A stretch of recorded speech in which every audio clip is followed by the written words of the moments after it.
Share Bibles. నీ వాక్యము నా పాదములకు దీపము, నా త్రోవకు వెలుగునూనె. Thy word is a lamp unto my feet and a light unto my path. దయచేసి కూర్చోండి.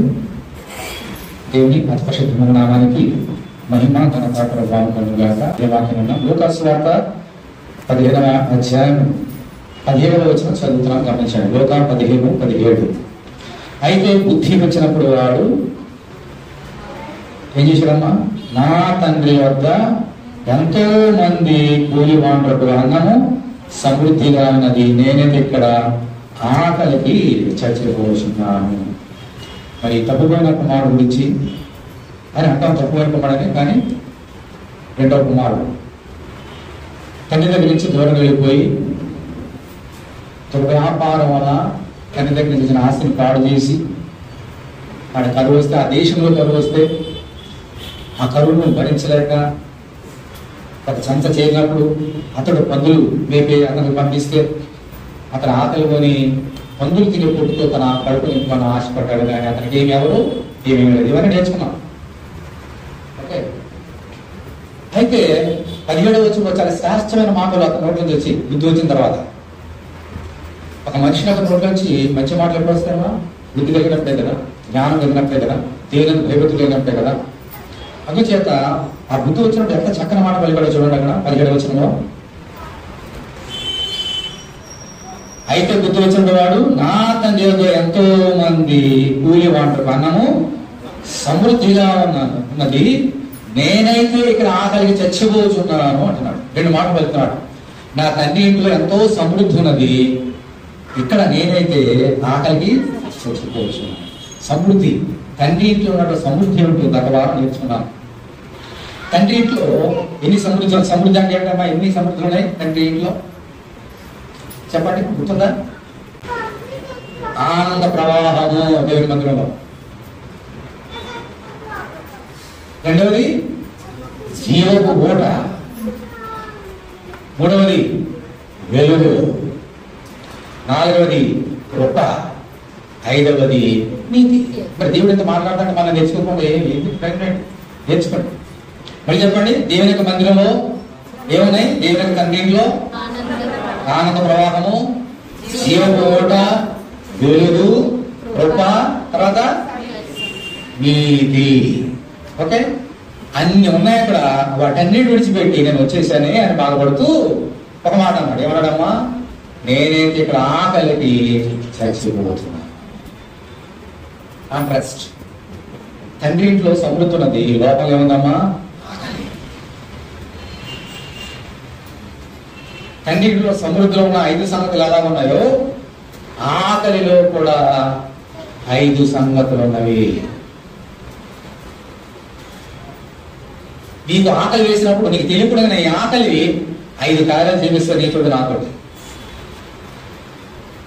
నువ్వు దేవుని మందిరానికి వచ్చినప్పుడు తెలియకుండానే 5 దీవులు దేవుడికి ఇస్తాడు. నువ్వు ఆశతో వచ్చినప్పుడు, నాకు అర్థం చేయకపోవడం కాదు. దేవుని దగ్గర ఆశతో వచ్చినప్పుడు దేవుని మందిరం ఉన్న సమృద్ధి నుంచి 5 వరాలు నీకు ఇస్తారు, ఇచ్చి దీనికి పంపిస్తారు. అలాగే ఈ లోకంలోకి వెళ్ళినప్పుడు ఈ లోకంలో ఆకలి తెలియకుండానే నీ చేత 5 కార్యాలు చేపిస్తుంది. ఏమిటి 5 కార్యాలు? ఇప్పుడు నేర్చుకోబోతున్నాం. నేర్చుకుంటే అప్పుడు నీవు దేవుని యొక్క సమృద్ధి ఏంటి నీకు అర్థమవుతుంది. ఇలా అర్థం నేర్చుకోండి. ఆకలిలో ఉన్నటువంటి సంగతులు ఏంటో నేర్చుకోండి. మొట్టమొదటి నిర్గమకాండము 16వ అధ్యాయం. నిర్గమకాండము 16వ అధ్యాయం చదువుతున్నాం. చూడు, మొదటి 3 వచనం. ఆకలి చేసే కార్యం. తర్వాత ఇశ్రాయేలు సమాజం అంతేను ఏలీము నుండి ప్రయాణమైపోయి వారు ఐగుప్తు దేశంలో నుండి బయలుదేరిన 2వ నెల 15వ దినమున ఏలీమునకు సీనాయికి మధ్యనున్న సీను అరణ్యమునకు వచ్చిరి. ఆ అరణ్యములో ఇశ్రాయేలు సమాజం అంతయు మోషే అహరోను మీద సడిగారు. ఇశ్రాయేలు, మేము మాంసం వండుకొని కుండల యొక్క కూర్చుండి తృప్తిగా ఆహారం తిన్నప్పుడు యెహోవా చేతి వలన ఎలా చావకపోతుమి. ఈ సర్వ సమాజమును దేని చేత? ఆకలి చేత చంపుడు. రెండో కుమారుడు ఏమంటున్నాడు? ఇక్కడ నేను ఆకలి చేత చచ్చిపోతున్నా. ఇదే అంటున్నారు వీళ్ళు. ఆకలి చేత చంపడానికి ఈ అరణ్యంలోనికి మమ్మను అక్కడ నుండి తోడుకొని వచ్చిందని వారితో అనగా, యెహోవా మోషేను చూచి, ఇదిగో నేను ఆకాశం నుండి మీ కొరకు ఆహారం పొడిగించడం, వారు నా ధర్మశాస్త్రం నుంచి నడుతున్న లేదని నేను వారిని పరీక్షించినట్లు ఈ ప్రజలు వెళ్ళి ఏనాటి బతమును ఆనాడే పూర్చుకునవలేను. ఇజ్రాయేల్ సమాజం అంతటా కూడా తీసుకుని వచ్చినప్పుడు వారికి ఆకలి వేసింది. ఆకలి వేసినప్పుడు మోషే ఆహారంతో వారిని అభిషేకించినటువంటి దేవునితోటి మాట్లాడుతున్నాడు అన్నమాట. ఈ అరణ్యములోనికి సర్వ సమాజమును ఆకలితో చంపడానికి తీసుకొచ్చారా అని అడుగుతాడు. సర్వ సమాజం అంటే వారికి ఆకలేసింది. ఆకలేసి తెచ్చిపోతారా? దేవుడు ప్రార్థన చేయాలి, అడగాలి, అడిగే విధానం ఉంది. కానీ మీరేం చేసినామో ఆకలి వారికి తెలియకుండానే వారి చేత కాని మాటలు నోట్లోంచి పలికించినాయి. ఆకలి దేవునికి వ్యతిరేకమైన మాటలు ఆకలి వారి చేత పలికించాయి. దేవునికి విరుద్ధమైన మాటలు, దేవుని సేవలకు విరుద్ధమైన మాటలు ఆకలి ఏం చేసిందమ్మా వారి నోట్ల నుంచి దేవునికి అయిష్టమైన కార్యాలు మాటలు రప్పించాయి. ఈ కారణాలు ఆకలి. చాలా ఈజీగా తీసుకుంటాం ఆకలి మనం అందరం కూడా. ఎందుకని రోజు మనకు తినడానికి దేవుడు ఇస్తున్నాడు కాబట్టి ఈ ఆకలి యొక్క శక్తి మనకు తెలియదు. రోజు తినేస్తున్నాం కాబట్టి ఆకలి శక్తి మనకు తెలియదు. 14 రోజులు పస్తుంటే తెలుస్తుంది. వారికి ఎలాగో ఆకలి వేసి అరణ్యములు ఏమీ లేదు. బయట ఎక్కడైనా వెళ్తారు, ఏదైనా కొనుక్కోవడానికి అవకాశాలు ఉంటాయి, కానీ అక్కడ ఏది లేదు. అరణ్యం అది. అరణ్యంలో అడిగి ఉండగా తప్ప ఇంకేముండవు. ఇటువంటి చోట వారికి ఆకలి వేసినప్పుడు మోషే దగ్గరికి వచ్చి అహరోనుకు వచ్చి, అయ్యగారు మిమ్మల్ని అందరూ తీసుకొచ్చావు, మీరంటే మాకు ప్రేమ, మాకు ఆకలి వేస్తుంది, ఏదన్నా ప్రార్థన చేయండి, దేవుని అడగండి, దేవునికి అసాధ్యం అంటే ఏది లేదు అని అంటున్నారా? దేవునికి వ్యతిరేకమైన మాటలు మాట్లాడుతున్నారు. ఇది ఆకలి చేసే మొదటి కార్యం, దేవునికి వ్యతిరేకమైన మాట. ఎందుకని పక్కన వాళ్ళు సమృద్ధి ఉన్నది, నాకేమీ లేదు, ఇదే దేవుడు అయ్యా వెంటనే ఆకలి మనకు ప్రేరేపిస్తుంది. జాగ్రత్త సుమా. ఒకసారి దేవుడు పరీక్ష చేస్తాడు. అంటే వారికి దేవుడు ఇవ్వడానికి ఆయన హస్తం పురుసైందమ్మా, వాళ్ళు దీవించడానికి ఆయన పురుసైపోయింది అని చెయ్య. ఆ దక్షిణ హస్తము పవర్ తగ్గిపోయిందా? దేవుడు వారిని పరీక్షించాడు. ఈ సంగతి తెలియక వారి ఆకలి చేత దేవుని పరీక్ష చేస్తున్నారు. అర్థమైనా? దేవుడు మనుషుని పరీక్ష చేయాలి, కానీ మనుషులు ఎప్పుడు కూడా దేవుని పరీక్షించకూడదు. ఏ మనుషులైతే దేవుని పరీక్షిస్తాడో వాడి కథం. మనుషులని ఎవరు దేవుని ఎదురు చెప్పడానికి అంటుంది లేఖనం. అందుచేత ఎప్పుడైనా సరే మనకి ఆకలి అంటే ఏంటి? ఏంటంటే ఇదే అనుకోకండి, జరగ కొట్ట ఆకలి అనుకోకండి. నీకు డబ్బు లేకపోయినా అదొక ఆకలి, నువ్వు అనుకుని జరగకపోయినా అదొక ఆకలి, ఇంకో అనుకుని ఏదో జరిగినా అది ఇంకో ఆకలి. ఏది అంటున్నావు అనుకుంటున్నావు జరగకపోవడం అది ఆకలి. ఇటువంటి స్థానంలో దేవుని ఎడలను ఎలా ఉన్నావు నేను ఎలా ఉన్నాను. దేవుడు పరీక్ష చేస్తాడు. ఒకసారి ఆకలి పెడతాడు నీకు, ఒకసారి అది శరీర ఆకలి కావచ్చు, ఆత్మసమ ఆకలి కావచ్చు, డబ్బు లేని పరిస్థితి కావచ్చు, ఏదైనా కావచ్చు, దుఃఖం కావచ్చు, వేదన కావచ్చు, అనారోగ్యం కావచ్చు, శోధన, కన్నీరు, గాఢంగా లోయ, ఏదైనా ఆకలి. ఆ ఆకలి నిన్ను తప్పుదోవలో కనిపిస్తుంది. జాగ్రత్త సింహ. దేవుని వ్యతిరేక ఒక్క మాట కూడా మన నోట్లోంచి రాకూడదు. జనసంద్రమల్లే తప్పు మాట ఆకలి చచ్చిపోతూ ఇంత వచ్చింది కాబట్టి కొంచెం ఆ తర్వాత తండ్రి మీద ఎంత పాపడి వెళ్ళిపోయాడు దగ్గర నుంచి.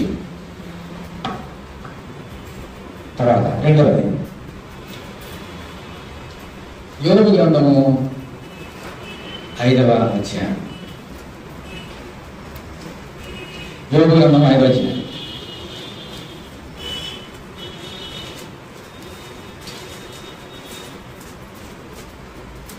చూడండి 2వ వచనం. 5:2 దౌర్భాగ్యం గురించి ఏడ్చుట వలన మూఢులు నశించెదరు. తర్వాత అన్నామా, బుద్ధి లేని వారు అసూయను చచ్చెదరు.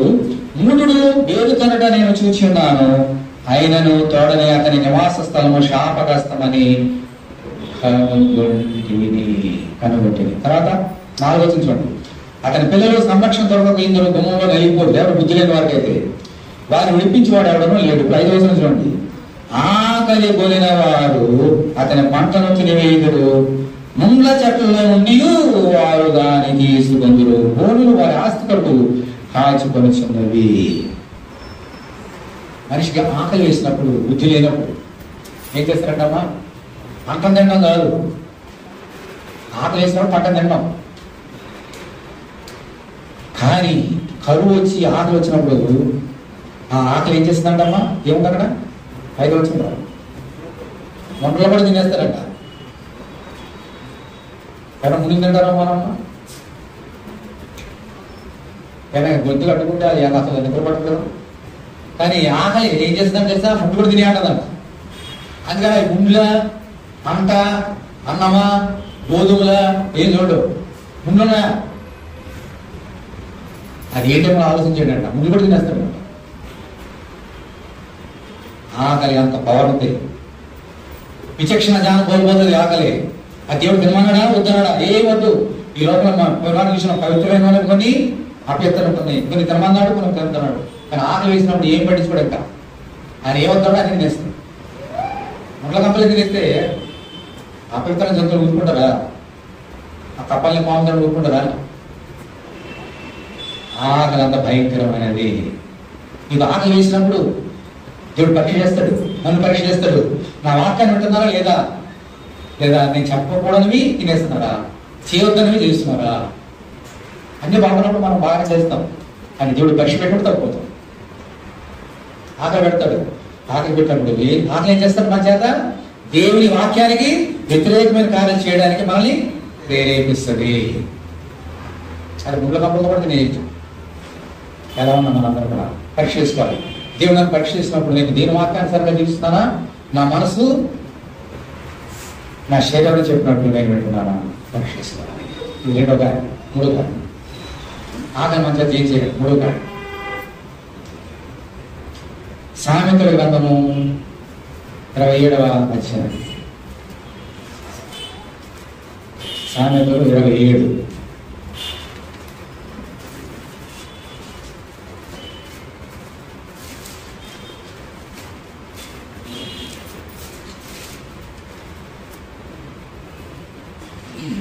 చూడండి 7వ వచనం చదువుతాను. 27:7. సామెతలు 27:7. కడుపు నిండిన వాడు తేనె పట్టు నేను త్రొక్కువేయను, అయితే ఆకలి కొన్న వానికి చేదు వస్తువు నేను తీయగా ఉండును. ఆకలికి రుచి తెలియదు. కడుపు నిండినప్పుడు అమ్మ కడుపు బాగా నిండిపోయింది అనుకోండి, మంచి పరిమాణం పెట్టినా కూడా అది నిండిపోయింది కడుపు మీద తిన్నాను. తేనె తీసుకొని తాగమన్నా తాగలేదు అంటారు. తీపినాడు అన్నిళ్ళకి తీపినది తేనె కదా, మధురమైనది కదా, అది కూడా తాగలేదు. అయితే ఆకలి వేసినప్పుడు తేనె కాదు, చేదు కూరలు పెట్టినా కూడా తినేస్తాడు. గవ్వ తినేస్తాడు. మంచి బిర్యానీ. ఎందుకంటే ఆకలికి రుచి తెలియదు.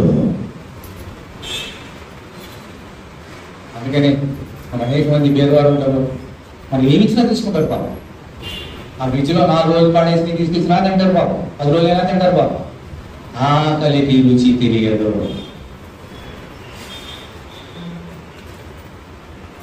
ఆరోగ్యం బాగోలేనప్పుడు డాక్టర్ గారు మందులు ఇస్తారు. కొన్ని తీయకుంటాయి, హోమియోపతి మందులు చాలా తీయకుంటాయి. అది ఇంగ్లీష్ మందులు కొన్ని చాలా చేదు ఉంటాయి. అది వేసుకోవడానికి పెట్టుకుని తీసుకెళ్ళాం. ఇది మాత్ర. ఆ మాత్ర తింటే మన ఆరోగ్యం బాగుంటుంది. మన ఆరోగ్యాన్ని బాగుపరిచే మాత్రలు, చేదు మాత్రం తినడానికి కూడా ఒకసారి మనము బద్దకించి మానేస్తాం వేసుకోవడం. కానీ ఆకలి వస్తే చేదు మాత్రలు కాదు, ఎన్ని కూరలుగా తెచ్చేసి తినేస్తాను. ఓకే, ఈ లోకంలో మనుషులు చేయదగిన పనులు కొన్ని ఉన్నాయి, తగని పనులు కొన్ని ఉన్నాయి. కానీ ఆకలి ఏది చేయకూడదు అది కూడా చేయించేస్తున్నాం. కరెక్ట్సమ్మా? మాట, క్రియ, తలపు ఏం చేసినా దేవుని మహిమ కలుగుతున్నా లేదా ఒకసారి ఆలోచన చేసి చేయాలి. కానీ ఆకలి ఉన్నప్పుడు ఆ వ్యక్తి ఆలోచన, విచక్షణ, జ్ఞానం కోల్పోతాడు. ఈ నింపుకోవడానికి ట్రై చేస్తాడు. కాబట్టి ఏది చేయవద్దు చేస్తాడు. కరెక్ట్సమ్మా? కరెక్ట్సమ్మా? ఎన్నైనా 3, 4. ఆదికాండము 25వ అధ్యాయం 27వ వచనం, 25, 27 ఆదికాండం. ఆ చిన్నవాడు ఎదిగినప్పుడు, ఎవరన్నా చిన్నవాడు? ఏశావు, యాకోబు. ఏశావు వేటాడటంలో నేర్పడి అరణ్యవాసిగా ఉండను. యాకోబు సాధువై గుడారంలో నివసించుచుండెను.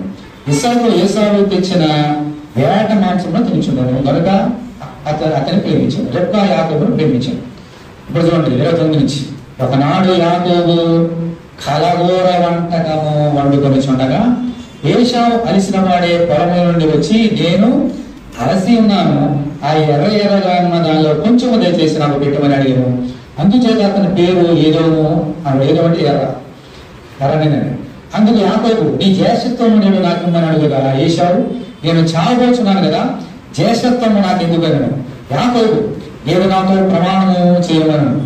అతడు యాకోబుతో ప్రమాణం చేసి అతనికి జ్యేష్ఠత్వమును అందివేగా యాకోబు ఆహారమును చిక్కుడుకాయల వంటకమును ఏశావు ఇచ్చాను. ఇప్పుడు అక్కడ తిని తాగుతాడు. అయితే భయంకర మాట అక్కడ బైబిల్లో చెప్తుంది చూడండి, తెలుసా? అప్పుడు ఏశావు తన జ్యేష్ఠత్వమును రిజెక్ట్ తృణీకరించాడు. ఎందుకని? మనం చిన్నప్పుడు చెప్పాం, అది నేర్చుకుంటాం. ఇద్దరు ఆ వేటగాడు ఏంటంటారు రోజు, అది లేకపోతే నిద్రపాటు చాలా అందుకనే పడుకుంటారు. రెండోవాడు చాలా సాధు, అందుకని పోవడం కాయగూర వంట, లేకపోతే చికెన్ బిర్యానీ వండుకున్నాడు బాబు. ఓకే, కాయగూర వంట అంటే వేటమాసం తినడం గొప్ప కాదు, తినండి కూడా తినడం. కానీ ఆరోగ్యం మంచిగా ఎక్కువ తింటారు. కాదు ఎందుకన్నా వాళ్ళు రారు, రక్తం బాగా. సరే, మంచి సువాసన ఉంటున్నాడు చాలా మంచి వంటగట్టు. ఎందుకని? ఎవరు నేర్పాడు? అదిగాడు ఆ మంచి వంట కట్టాడు. ఇప్పుడు ఆ పొంగు పట్టుకున్నట్టు వాడు బాగా నేర్చుకున్నాడు, వంటలు బాగా నేర్చుకున్నాడు. ఇంటికి రాగా ఆకలితో వాడికి వంటగల్లో వచ్చి మంచి సువాసన వస్తే ఏం చేస్తాడు? సరాత ఎక్కడికి వెళ్తాం ముందు అక్కడికి పోవడం పెట్టమ్మా. అదే చేశాడు ఆయన. చేసాడు ఏంటి ఎర్ర ఉంది, ఏంటి వండుతున్నాం? చిక్కుడుకాయలు కూర ఉంటుంది. మరి ఎలా ఎందుకున్నదా మనం మసాలా ఎక్కువ వేసాడు, కారం ఎక్కువ వేసాడు. అలాగే ఎప్పుడు వస్తుంది? అప్పుడే రకరకాల ఉన్నాయన్నమాట స్పైసెస్, బాగా చక్కగా వాసన వచ్చే స్పైసెస్ ఎర్రగా కనబడి చాలా ఆకర్షించాడు. ఎందుకని? ఆయనకి ఏదో అందుకే ఏదో అంటే ఎర్రపై ఎరుపడి నాకు ఇష్టం ఉండడానికి. అందుకని ఆ ఎర్రదాలు నాకు కొంచెం ఇవ్వయా అన్నాడు. ఎర్రగొట్టు బాగా వస్తుంది కదా, బాగా ఇచ్చేసాను. అప్పుడు ఈయనేమన్నాడు, అమ్మా అది ఇది చేస్తానండి, నువ్వు అన్నమైంది ఏంటి, నాకేంటి అది. ఎక్కడైనా ఉంటే అక్కడ డబ్బులు మాత్రం ఇది మనం కాదు. నీ జ్యేష్ఠత్వము నాకు ఇస్తే అప్పుడు మొత్తం పొలందరికి ఇచ్చేస్తా.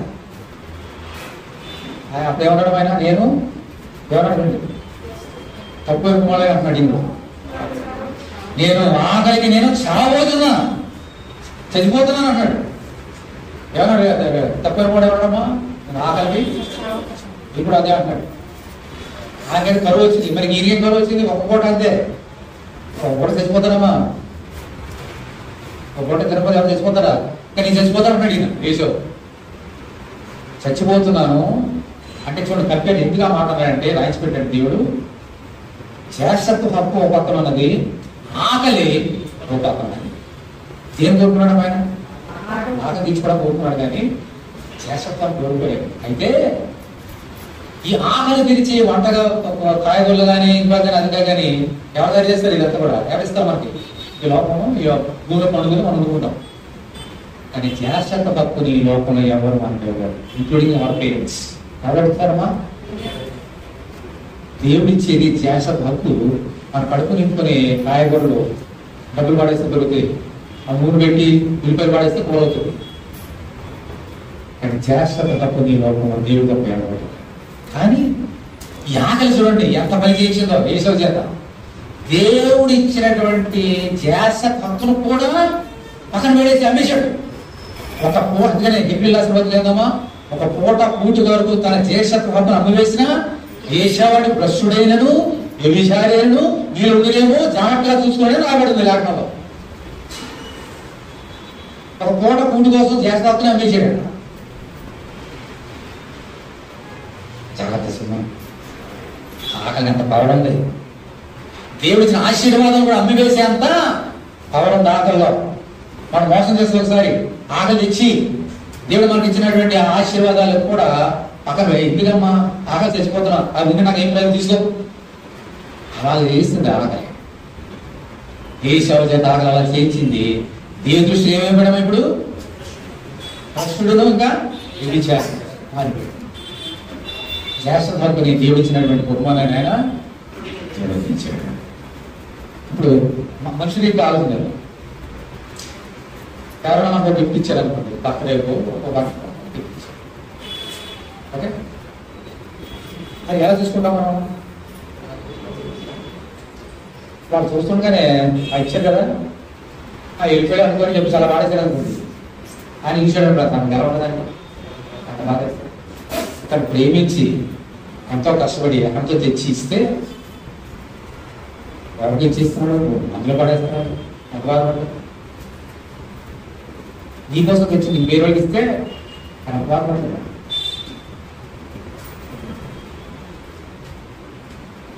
అలా చేశాడు.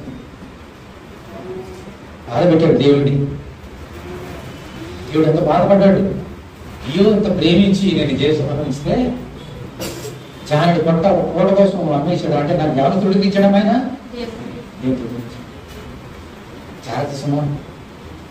దేవుడి దగ్గర నుంచి వచ్చే ఆశీర్వాదాలని దీవెనలు ఈ లోకంలో ఆకలిగా చచ్చిపోతూ అవి తెచ్చుకోవాలనుకోండి అనుకుంటూ దేవుడు ఇచ్చినటువంటి దీవెనలు పడుకుంటున్నావా?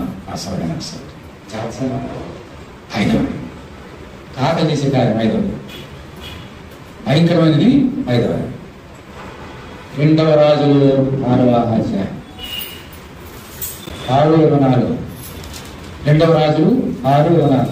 అటు తర్వాత సిరియా రాజైన బెన్హదదు తన సైన్యవంతుడిని సమకూర్చుకొని వచ్చి షోమ్రోనుకు ముట్టడి వేసిన. అప్పుడు షోమ్రోను గొప్ప క్షామం కలిగి ఉండగా చూడండి, గాడిద యొక్క తల 80 రూపాయలకును, అరపావు పావులకు శరీరం కాదు పావులకు రెట్ట, పావులకు రెట్ట 5 రూపాయలకును అమ్మబడను. వారంత కఠినంగా ముట్టడి వేసి ఉండేది. అంతటా ఇజ్రాయేలు రాజు పట్టణము ప్రాకార మీద సంచారం చేయగా ఒక స్త్రీ రాజు నుంచి రాజన్న కూడా సహాయం చేయమని కేటవేడు విని, యెహోవా నీకు సహాయం చేయలేని ఎక్కడ నుండి నీకు సహాయం చేయదును? కళ్ళములో నుండి ద్రాక్ష గాముల నుండి దేనిను ఇచ్చి సహాయం చేయ వల్లబడని చెప్పి, సరే నీ విచారణకు కానున్నాడు అది ఈ స్త్రీ నన్ను చూచి నేటి ఆహారం నీ బిడ్డనేమో రేపు మనము ఆ బిడ్డను భక్షించుదాం అని చెప్పినప్పుడు మేము నా బిడ్డను వంట చేసుకుని ఇంటికి అయితే మొన్నటి నేను దాన్ని చూచి నేటి ఆహారం నీ బిడ్డ మిమ్మల్ని అడిగితే గాని అది తన బిడ్డను దాచిపెట్టదని చెప్పాడు. రాజా స్త్రీ మాట విన్నప్పుడు తన వస్త్రం చింపుకొని ఎంతో వేదన పొందాడని అక్కడ అంత పైగా ఆకలి ఎంత భయంకరం కార్యం చేస్తామా? 10 నెలలు 9 నెలలు చాలాసార్లు చెప్పారు. అయితే ఆ సందర్భం వచ్చినా నేను చెప్పాలి. 9 నెలలు 10 నెలలు మోసి గర్భం దాచిన బిడ్డల్ని వండుకొని తిన్నారు ఈ లోకం. ఆకలి అంత భయంకరమైనది. ఇప్పుడు మనకు తెలియదు. దేవుడు ఎప్పటి క్షామం తెప్పిస్తే అప్పుడు మనకు అర్థమవుతుంది. పావులకు రెట్ట ఎంత కమ్మారంటమ్మా? దాంట్లో పావు రెట్ట. ఎవరు పావు రెట్ట తింటారా? పావులు తింటే కానీ పావు రెట్ట తింటే ఎవడన్నా ఆ రెట్టను కూడా తొరగలేదు, అమ్మేస్తున్నారు. అంత భయంకరమైంది ఆకలి. ఆకలి తట్టుకోలేక ఒక బిడ్డను వండుకొని తీసాడు. నరమాంస భక్షకులుగా మార్చేసింది ఆకలి. ఇప్పుడు జరిగే ఎంతకాలం అనేది కొన్ని వేల సంవత్సరాలు ఏంటి? ఆకలి తీర్చుకోవడానికి నరులు చంపేసి తినే నరమాంసక భక్షకులు ఈవెంట్ కూడా ఉన్నారు. తెలుసు కదా సార్, ఈరోజు కూడా ఉన్నారు. పాపువా అనే ఐలాండ్ ఉంది, ఆస్ట్రేలియా పైన ఉంటుంది, మలేషియాకి కింద ఉంటుంది. పాపువా అనే ఐలాండ్. ఈరోజు అక్కడికి ఎవరైనా వెళ్తే మళ్ళీ ఇంటికి వాడు అక్కడికి పోతాడు. ఈరోజు కూడా మనుషుల్ని చంపుకొని తినే మనుషులు ఉన్నారు. ఆహారం భయంకరమైంది. అక్కడ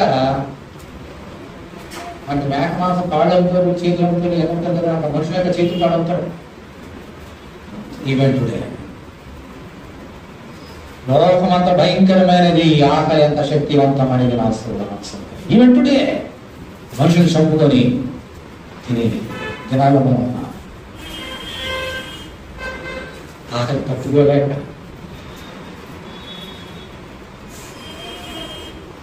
చిన్న పిల్లలు అపోషమైన పిల్లలు ఇద్దరు ఇద్దరికి ఆకలేస్తుంది. ఒకటే చాకలి కొన్నాక ఇద్దరు అపోషణ తెలియదు వాళ్ళకి. ఇద్దరికి ఆకలేస్తుంది, తినడానికి ఏమీ లేదు, ఒకే చాకలి పెట్టావు.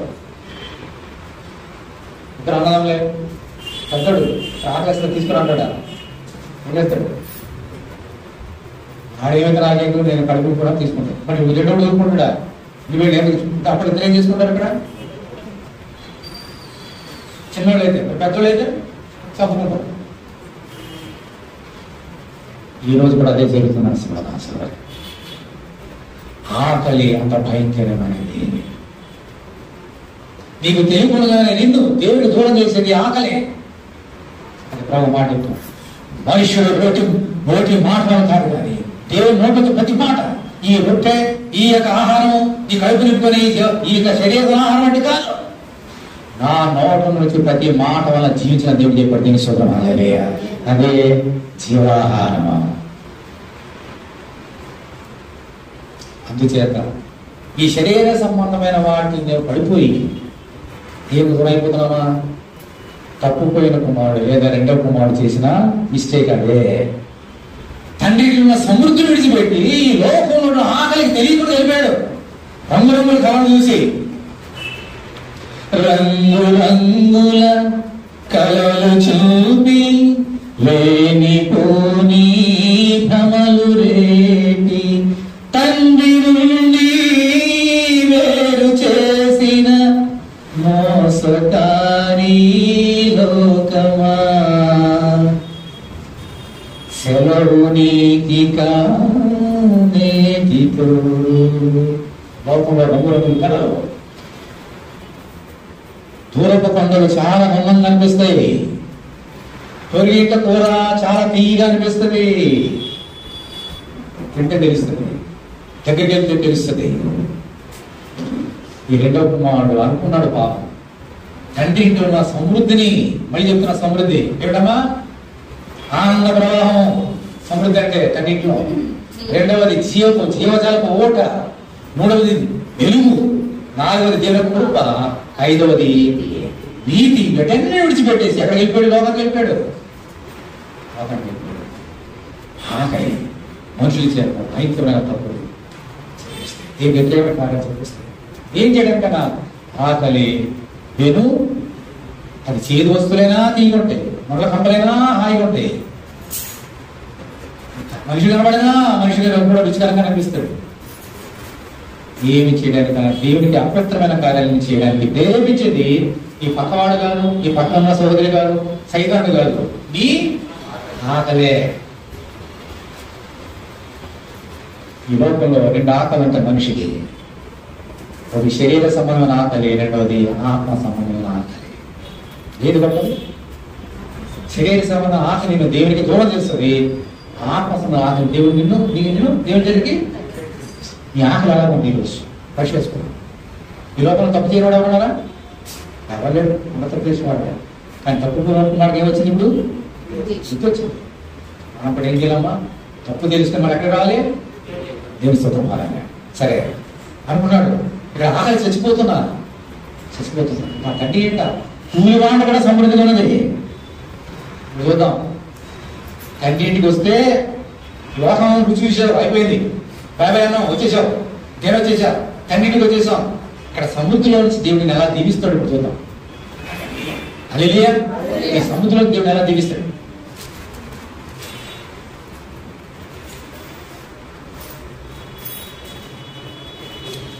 సామెతల గ్రంథం 10వ అధ్యాయం. సామెతలు 10. సామెతల గ్రంథము 10వ అధ్యాయం.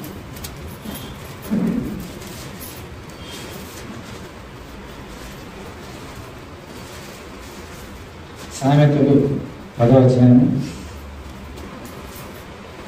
3వ వచనం చదువుతున్నాను. సామెతలు 10:3. యెహోవా నీతిమంతుని ఆకలి కొననీయడు, భక్తిహీన ఆశను భంగం చేయడు. తెలుస్తుంది హల్లెలూయా. మన తండ్రి ఇంట్లో సమృద్ధి ఎలా ఉందంటే, ఆయన నీతిమంతుడు, ఆయన రక్తం చేత నీతిమంతులు చేయబడి దేవుని దగ్గరకు వస్తే దేవుడు నిన్ను ఆకలి కొననీయడు. పెట్టేస్తాడు ఆయన, ఏదో రకం పెడతాడు ఆహారం. పెడతలేదు రోజు ఇప్పుడు జాగ్రత్త పెడతలే. జీవాహారం ఇస్తున్నాడు, ఆహారం ఇస్తున్నాడు. దేవుడు నిన్ను ఆకలి కొననీయడు నా సవరణ నా సవరణ. లోకంలోకి వెళ్ళావా, ఆకలే, చచ్చిపోతావు. దేవుని మందిరంలోకి వచ్చావా, దేవుడు నీకు ఏం చేశాడమ్మా, కోరుడుతో చూపిస్తాడు. ఇతడు నీ పక్కన కూర్చొని, ఇదిగో నీ హృదయమనే తలుపు నేను తడుచున్నాను, ఎవడైనా నా స్వరం తలుపు తీసినట్టు వచ్చి అతనితో నాతో కలిసి గోరుబుద్ధలు జీవితము, నేను గోరుబుద్ధలు ఇప్పిస్తా. నా కుమారి గోరుబుద్ధలు ఇప్పిస్తా. నీకు నా దగ్గరికి వస్తావా, లోకం వెళ్ళిపోతావా? నీకు ఎప్పుడు ఆకలి పోయినట్టు దేవుడికి స్తోత్రం. ఏ ప్రేమ కావాలి, లోకమా యేసయ్య? రెండవ ఆశీర్వాదం,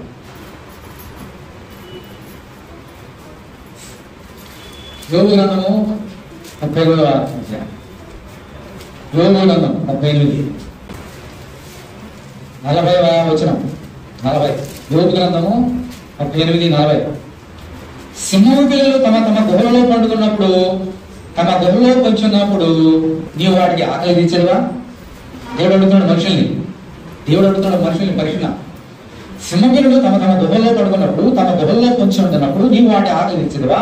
తిండి లేక తిరిగిలాడుచు కాకి పిల్లలు దేవుని వారు పెట్టినప్పుడు కాకికి ఆహారం సిద్ధపరిచిన వాడేవాడు. దేవుని స్తోత్రం. పక్షులు చూడి అవి ఆయనను తండ్రి వాటిని పోషించుతున్నాడు. దేవుని స్తోత్రం. ఎందుకే ఏమి తిందమో, ఏమి త్రాగుదమో, ఏమి ధరించుకుందామో, ఎందుకే నీకు గోళ? నా దగ్గర సమృద్ధి ఉన్నదే. సింహం పిల్లలు, సింహం అంటే ఏంటమ్మా, అడిగి రాజు.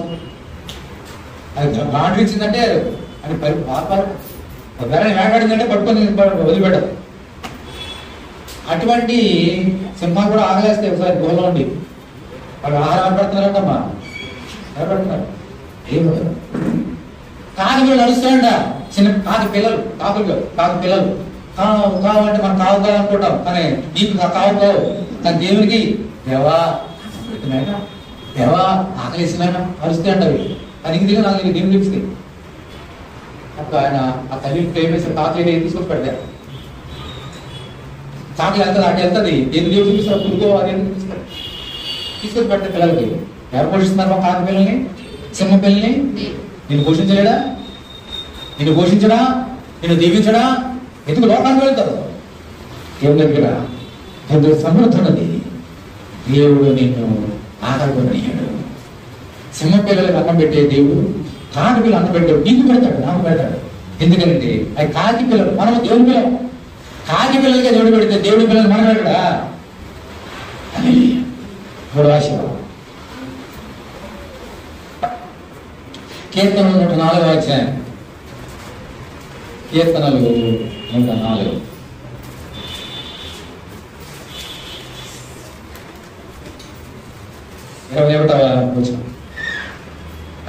కీర్తనలు 104:21. సింహము పిల్లలు వేడగా గర్జించినవి, తన ఆహారం దేవుని చేతుల నుండి తీసుకొన చూసుకున్నవి. ఎంత మధురమైన మాట అమ్మా. సింహపిల్లలు ఆహారమని ఏం చేస్తాయంట? దేవుని చేతిలో తీసుకుంటాయంట. అంటే దేవుని చేతిలో ఏముంది? ఈ ఆకలి తీర్చే ఆహారం నా చేతిలో. ప్రయాసపడి భారవస్తున్న సమస్త మంది రండి, నీకు ఇష్టం చేస్తాను. ఆయన చేతుల్లో ఏది పెడితే నువ్వు హ్యాపీగా ఉంటావో, ఏది పెడితే నీకు ఆనందంగా ఉంటావో, ఏది పెడితే నీ ఆకలి, శరీర సంబంధం ఆకలి, ఆత్మ ఆకలి తీరుతుందో అది ఎవరి చేతులు ఉంది? నీ చేతులు లేదు, నా చేతులు లేదు, లోకం చేతులు లేదు, దేవుని చేతులు ఉంది. నా సోదనాశం నీ చూడు ఎవరి మీద ఉండాలి? దేవుని చేతి మీద. ఆయన గుప్పులు విప్పి నిన్ను దీవిస్తే, నీ తలమ చేతులు దీవిస్తే ఎవడు ఆపగలుగుతాడు? అని ఎవడు ఆపగలుగుతాడు?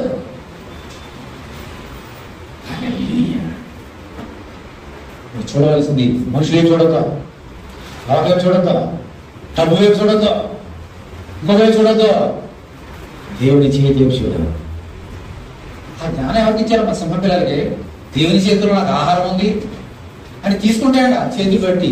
దేవుని చేతిలో ఉన్నటువంటి అంటే ఏం చేస్తున్నాడు దేవుడు? నీకు తెలియదు, నాకు తెలియదు, నాకు కనబడుతుంది, నీకు కనబడదు. సింహపిల్లలు ఆహారం దేవుడు చేసినాడ, ఆహారం సిద్ధపరిచి ఇంకో సింహపిల్లలు తీసుకున్నాడు. ఈ సింహం పిల్లల్ని ఆరాధించడానికి ఆ పైన ఇంకో సింహం వచ్చింది, యోధా గోత్ర సింహం వచ్చింది. దేవుని స్తోత్రం. హల్లెలూయా.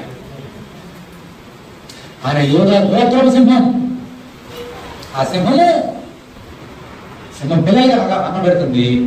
ఆ యోధా గోత్ర సింహ పిల్లవాడి మీద కుమారుడు మీద కుమారుడు ఇప్పుడు ఆహారం పెడతాడు. ఆయన చేయి కావాలి, ఆయన దక్షిణ హస్తం నీకు కావాలి, ఆయన చేతి నీడ నీకు కావాలి. చేతిలోకి బయటకు వెళ్ళిపోకో. వడంగలు పడతా ఒకసారి, వర్షం పడతా ఒకసారి, ఎండలో మాడిపోతా ఒకసారి. ఆ చేతి నీడలో తాశలో ఉంది. ఆ చేతి నీడ నుంచి తప్పించుకెళ్ళబడుతుంది. ఐదవ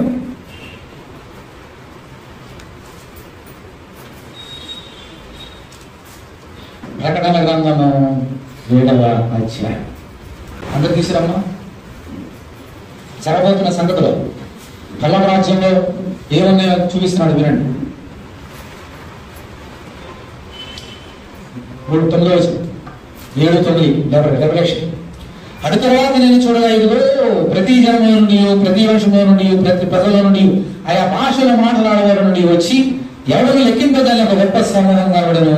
వారు తెల్లని వస్త్రం ధరించుకున్న వారి ఖర్జూర పంటలు చేతబట్టుకుని సింహాసనం ఎదుటను గొర్రెపిల్ల ఎదురు నిలబడి, సింహాసనాసీనులైన మా దేవునికి గొర్రెపిల్లకు మా రక్షణకై స్తోత్రమని మహాశబ్దంతో ఎలుగెత్తి చెప్పి, దేవదూతలందరూ సింహాసనం చుట్టూను పెద్దల చుట్టూను ఆ 4 జీవుల చుట్టూను నిలబడి వారు సింహాసనం ఎదుట సాష్టాంగపడి ఆమేన్, యుగ యుగముల వరకు మా దేవునికి స్తోత్రమును మహిమయు జ్ఞానమును కృతజ్ఞతాస్తుతియు ఘనతయు శక్తియు బలమును కలుగుగాకని చెప్పుచు దేవునికి నమస్కారం చేసి ఆమేన్. పెద్దల్లో కూడా తెల్లని వస్త్రం ధరించుకున్నాము. ఈరోజు ఎక్కడ నుండి వచ్చాడని నేను అడిగాను. అందుకు నేను అయ్యా నీకు తెలియజే అతడు ఇలాగా చెప్పాను. తిరునాగా అతడు ఇలాగ నాతో చెప్పాడు, మీరు మహాశ్రమం నుండి వచ్చిన వారు గొర్రెపిల్ల రక్తములు తన వస్త్రం ఉదుకుని వాటిని తెలుపు చేసుకుని, అందువలన వారు దేవుని ఎదుట దేవుని సింహాసనం మీద నుండి రాత్రి మగళ్ళు ఆయన ఆలయంలో ఆయన సేవించుతున్నాడు. దేవుడి స్తోత్రం చెల్లించాడు. దేవునికి స్తోత్రం. హల్లెలూయా. గట్టిగా ఇప్పుడు చూడండి. అందువలన వారు దేవుని సింహాసనంలో ఉండి రాత్రి మగళ్ళు ఆయన ఆలయంలో ఆయన సేవించుతున్నాడు. సింహాసనాసీనుడైన వాడు తానే తన గుడారం వారి మీద కప్పును, వారికి మీదట ఆకలి అయినను దాహమైన ఉండదు, సూర్యుని ఎండను అడగాలి వారికి తగలదు. ఏదైనా సింహాసన మధ్య నుండి గొర్రెపిల్ల వారికి కాపి జీవ జలముల బొక్కుదక్కుగా నడిపించును. దేవుడి వారి కన్నుల ప్రతి బాష్ప బిందు నుండి తుడిచిన దేవుని స్తోత్రం. హల్లెలూయా. అంత మొదలే మాట చెప్పి ముగిస్తానండి. ఎక్కడ జరుగుతున్న ఈ సంగతి కూడా అక్కడ పల్లపులనే. పల్లపులు ఎక్కడ? దేవుని ఆలయంలో, దేవుని మందిరంలో. పల్లపుల దేవుని మందిరంలో తెలుసా మీకు? ఇది ఓన్లీ టెంపరీ, పర్మనెంట్. ఇంకో మాట ఏమో దేవుని ఆలయంలో, ఇంకో మాట ఏమో వీరు మహాశ్రమం వచ్చిన వారు. ఇప్పుడు ఆకలి లేదు, తప్పలేదు కదా. ఈ మూడు అర్థం చేసుకోవాలి. మహాశ్రమంలో వచ్చినారంటే ఏం జరిగింది? అక్కడ ఆకలే. దేవుడు ప్రవేశపెట్టాడు. అక్కడికి వెళ్తున్నాం, మనం అందరం అక్కడికి వెళ్ళిపోతున్నాం, యుగాత్మలోకి వెళ్ళిపోతున్నాం. ఎప్పుడు మనుషుడా ఏమి జరిగింది మనకి తెలియదు. ఇప్పుడు సముద్రం కాకుండా ఏమో సముద్రం దేవుని ముందు ఎప్పుడు సముద్రం ఎప్పుడు అయిపోయి ఉండదు. అని ఇంటి దగ్గర లోకంలో అని శాశ్వతంగా ఎన్ని కలప్స్ వ్యానిష్ అవే, మహావేండం అయిపోయేవే, మంచి గోతులాగా. అన్ని శ్రమలు వచ్చినా, ఆకలి వచ్చినా, దాహం వేసిన తమ ప్రాణాలు అర్పించారు కానీ దేవుని వారు వదిలిపెట్టలేదు. అందుకని వాటికి దేవుడు ఇచ్చడమ్మా తెల్లని రక్షణ వస్త్రాలు. దేవుని యొక్క రక్తములో గొర్రె రక్తము పడుకున్న వారు వీరు. అందుకని తెల్లని వస్త్రాలు. ఎవరు వీరు? తెల్లని వస్త్రాలు. పుట్టిన తెల్లని వస్త్రాలు దేవుడు కూడా నీకు శ్రమ పెట్టినప్పుడు శ్రమలో జయిస్తే నీకు తెల్లని వస్త్రాలు దేవుడు ఇస్తాడు. మీరందరూ దేవుడు పెట్టిన ప్రతి పరీక్షలో గెలిచారా ఓడిపోయారా? గెలిచారు. మనం ఓడిపోతాం. అలా ఓడిపోకూడదని చెప్తున్నాడు ఈరోజు. నీ తెల్లని వస్త్రం ఇస్తాడు దేవుడు. ఓకే, అప్పుడు దేవుని ఆలయంలో ఆయన ఎదుట రాత్రి మగలని సేవ చేస్తారంట. ఎక్కడ? దేవుని ఆలయంలో. మరి ఎవరు వారు అందరూ? ఒకళ్ళేమో ఈ శ్రమలన్నీ భరించిన వారు, వారే ఉపకారం చేశారు. అందుకని దేవుని ఆలయంలోకి వెళ్ళారు. ఎందుకని ఏం చేశారు? మీరు ఊహించి చెప్పండి, ఊహించి చెప్పండి. క్రూస్ అక్కడ పెట్టేశాడు దేవుడు. అంటే ఈ లోపల శ్రమలు అనుభవించారు. ఎప్పుడు కార్యం చేసి ఉంటారు. వాడు ఏం చేసి ఉంటారు? చాలా ఈజీ ఆన్సర్. అది అయిపోయింది. శ్రమ కడుక్కున్నారు. అక్కడ దేవుని ఆలయం పెట్టాడు. అందుకనే వారు ఈ లోకంలో ఉన్నప్పుడు దేవుని మందిరానికి వెళ్ళడం మానలేదు. ఈ దేవుని మందిరం, దేవుని ఆలయంలో, ఈ సమృద్ధిలోనికి వారు ఇప్పుడు దూరం కాలేదు. ఈ లోకం మాకొద్దు, దేవుని మందిరంలో ఈ సమృద్ధి మాకు కావాలని వారి జీవితకాలమంతులు విశ్రాంతి దినం, పరిశుద్ధ దినం ఆచరించకు జ్ఞాపకం ఉంచుకోమన్న వారు జ్ఞాపకం ఉంచుకొని ఏ రోజు దేవుని మందిరం వెళ్ళడం మానకుండా దేవుని సముద్రంలో, దేవుని యొక్క సమృద్ధిలో, దేవుని ఆలయంలో దేవుని ఆరాధించేవారు. కాబట్టి వీరు ఇప్పుడు ధన్యులై దేవుని కృపచేత రక్షవస్త్రం ధరించుకొని తెల్ల వస్త్రం ధరించిన వారే దేవుని పరిశుద్ధ ఆ యొక్క పరలోకంలో ఉన్నటువంటి పరిశుద్ధ ఆలయంలో దేవుని ఎదుట ఇప్పుడు మన విశ్వాసంగా చూస్తున్నాం అంతే. కానీ అక్కడ దేవుని సింహాసనం దేవుడే ఉన్నాడు. అక్కడ వారి ఎదుట దేవుని ఆరాధన చేస్తున్నారట, రాత్రి సేవ చేస్తున్నారట. అంత ఘనత ఇచ్చాడు. అంటే ఈ లోపల ఏం చేస్తారు? వాళ్ళు ఆకలి పక్కన పెట్టారు. దేవుని మందిరాన్ని ఆపలేదు. దేవుని మందిరంలో దేవుని సృష్టించి ఆపలేదు. దేవుని సమృద్ధిలో వారు అనుభవించారు. కాబట్టి వీటన్నిటికంటే శ్రేష్టమైన దీవెన పర్లోక రాజ్యం వారి పట్ల దేవుడు ఏం చేశాడమ్మా? ఆయన ఆలయంలో వారికి స్థానం ఇచ్చాడు. అక్కడ ఆకలి లేదు, ఎందుకు చెప్పండి. మరి అక్కడ గడిచాడు అక్కడ ఆకలి దాహం ఉందా? ఎందుకని అక్కడ ఉంది, చూసి చెప్పండి. ఆయన వారిని జీవజల నది వద్దకు తీసుకెళ్ళి, అక్కడ జీవాహారం ఉంది, జీవజల నది ఉంది. నది ఉంటే ఇంకా దాహం వేస్తుందమ్మా. ఇంట్లో కొండల అందులోనే అయిపోతాయి, మనం తెచ్చుకోవాలి. ఇంటిలో కొండ పెట్టుకుని కొండలు అయిపోతాయి. కానీ నదిలో నీళ్ళు అయిపోతాయా? ఆయన జీవవృక్షం. ఆహ్లాస్తుందా? లేచండి. ఈ దాహం, ఈ ఆకలి అలా ఉంది. మన ఆకలి దేని కొరకు? మన దాహం దేని కొరకు? ఈ ఆకలి చెప్పుడు ఎవరి కొరకు? దేని కొరకు పరిగెడుతున్నావు? ఎందుకోసం పరిగెడుతున్నావు? చాలా పట్ట కోసమా? అందరు కళ్ళు మూసుకోండి, అందరు కళ్ళు మూసుకోండి, పరీక్ష చేసుకోండి. అందరూ పరీక్ష చేసుకోండి, అందరు కళ్ళు మూసుకొని పరీక్ష చేసుకోండి. చాలా పట్ట కోసం పరిగెడుతున్నామా? దేవుడిచ్చే జీవజల నదిలో ఉండే సమృద్ధిలో పరిగెడుతున్నామా? ఎవరు సేవిస్తున్నావు? నీ కడుపు. దేవుడు అన్నాడు, వారు తమ కడుపుకే దాసులు, వారు కడుపుకే సేవ చేస్తారు, నాకు సేవ చేయరు. వారు కడుపు కోసం సేవ చేసేవారు, కడుపు కోసం పనిచేసేవారు, ఆ కోసం కాదు అన్నాడు దేవుడు. కొంతమందిని, ఇశ్రాయేలులో కొంతమందిని చూసి ఈరోజు నా సోదరుడు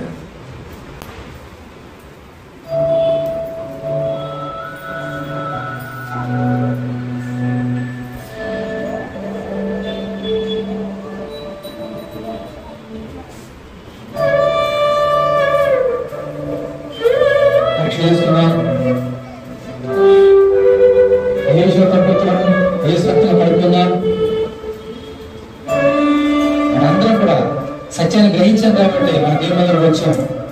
దేవుడిని ఇంకా దీవించాలని ఆశపడుతున్నాడు. దేవుడిని ఇంకా దీవించాలని ఆశపడుతున్నాడు. నీ ఆకలి తీర్చాలని ఆశపడుతున్నాడు. ఆకలి ఉందా? దాహం ఉందా?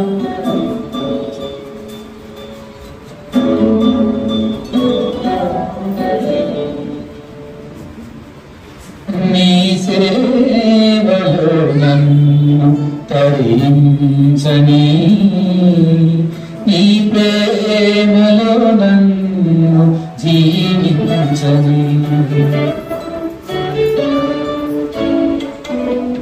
నీ సేవలో నన్ను తరించని, నీ ప్రేమలో నన్ను జీవించని, నీ సేవలో నన్ను తరించని, నీ ప్రేమలో నన్ను జీవించని ఆధారమా అనురాగమా నిన్నే స్తుతించి కొనియాడెదా నా జీవమా జయగీతమా నిన్నే స్మరించి స్తుతి పాడెదా యేసు నీలో నే సాగెదా నీ సేవలో నన్ను తరించని నీ ప్రేమలో నన్ను జీవించని నీ సేవలో నన్ను తరించని నీ ప్రేమలో నన్ను జీవించని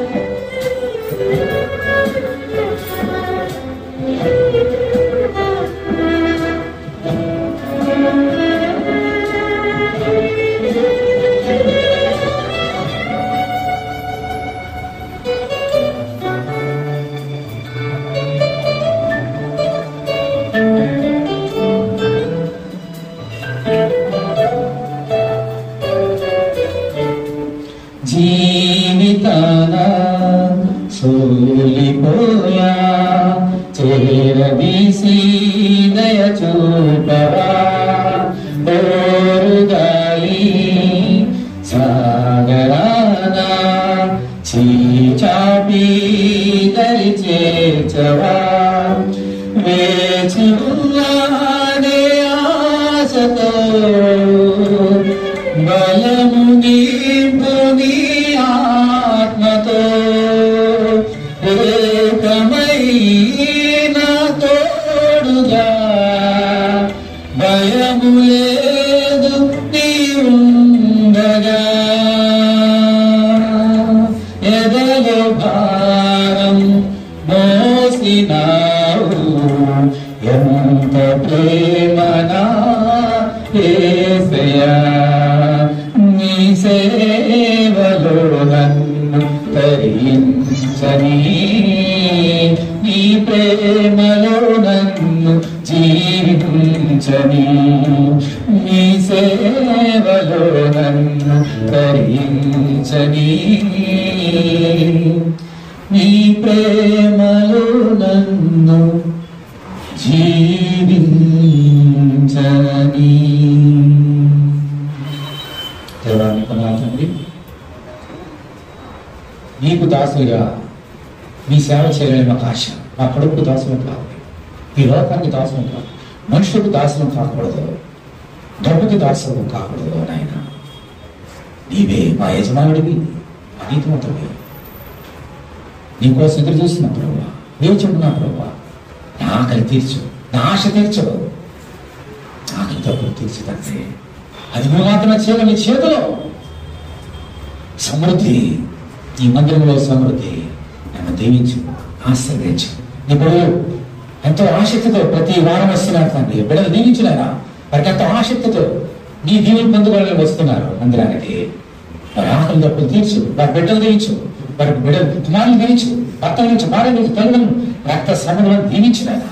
ఈ లోకంలో ఎన్ని శ్రమలు వచ్చినా వారు తప్పించు, వారి ఆకలి తీర్చి నీ సమృద్ధిని తీర్చి ప్రభా నీ చేతి నీడలో భద్రపరుస్తుంది. నీ సేవ చేసే భాగ్యం వదించవు. ధన్యులుంటుంది. నీ పనిలో చేయవచ్చుగా నీ రక్తం జరగడానికి నీ చేతులకు భద్రపరచను ఆయన. మేము చేసిన తెలిసి తెలియక తప్పును క్షమించి నీ సమృద్ధిని మాకు, నీ జీవవాక్కునిచ్చి నీ సముద్రంలోని మనల్ని తేలికంటే తీయనైనటువంటి నీ వాక్కు ధర్మాన్ని సంతృప్తిపరచినందుకు దేవానికి నాకు తెలుసు. నిష్కరణ దాసుని వారి వచ్చి మాట్లాడేవాడిని నాకు తెలుసు. బిడ్డలందరి గురించి మనం వేస్తున్నామని ప్రాణం చేసినాము. ఇలా ప్రార్థన గడపండి మనం వల్ల